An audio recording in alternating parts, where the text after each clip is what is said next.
if you are not ready for the day, it cannot always be night. I'm shaking the drop. I'm still up on top. I've been had the bop. I serve. Follow your word. See with new sight.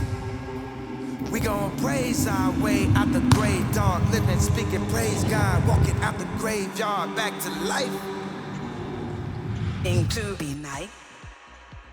What you just watched was the initial part of the video I'm creating, which ties into this tutorial series. I'll explain all the effects and techniques used later in this course, but this gives you an idea of our goal.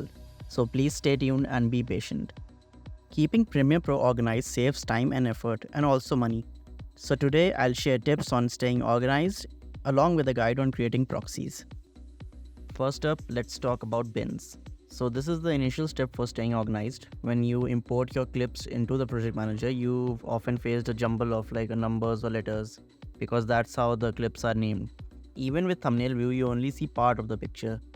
So what's the solution? The answer is very simple. Create bins and organize your footage. Click the bin button to create a new bin or just right click and select new bin.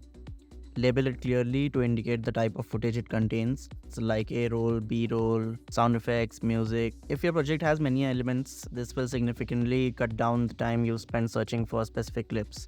Plus, if you organize everything in your Finder or File Explorer beforehand, dragging and dropping your project into Premiere will maintain your folder setup, simplifying the process. I've already shared a free download file for this in the previous video. Label colors. Instantly knowing what footage you're dealing with by glancing at your timeline saves you time and it looks great. So right click on any clip and go to label section and select a color. So if you're using CC 18 or later, you'll have 16 label colors, twice as many as before. You can manually change these colors in edit, preferences and labels. Color coordinate your timeline to make it visually appealing. Multiple sequences. So we've all used the editing timeline as a dumping ground for everything. So as you piece together your edit, you find clips that don't work but might be useful later. So you set them aside and repeat the process for many clips. But you end up with numerous unused clips in your sequence. So instead of doing this, create a new sequence and move these clips over. If you can't discard them yet, create a junk sequence or use another sequence for a different edit for the same video. You can also have two sequences visible simultaneously, making it easy to compare or swap footage. This technique is called the pancake editing. Using it especially early in your project can save you a lot of time and energy. Remove all unused items. Often midway through a project, you realize that you're not using half of the imported stuff. So instead of keeping it all, go to edit and remove unused. Anything not appearing in a sequence timeline will be removed from your project manager, leaving only the elements that you're actually using. Name your track layers. This is essential. By default, layers are labeled generically like video 1, video 2, audio 1, audio 2, but you can rename these layers to keep specific clips on specific layers. So we'll dive deeper into this in another video. So I'm going to show you the quickest and easiest way to create proxies in Premiere. If you're editing with anything that's 4K or higher, like in this case, using proxies is not only going to save you a lot of time but also a lot of frustration. Proxies are the first thing that I do when I get home from a shoot so that they can render, take the time. Then when I'm ready to edit, I can come back and just dive into it. Select all the footage that you want to create proxies for. Then right click and select proxy and click on create proxies. Now this window will pop up where you can select your format, preset and destination.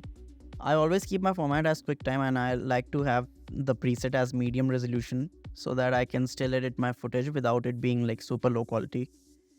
I always save my proxies next to the original media so that all my assets are together.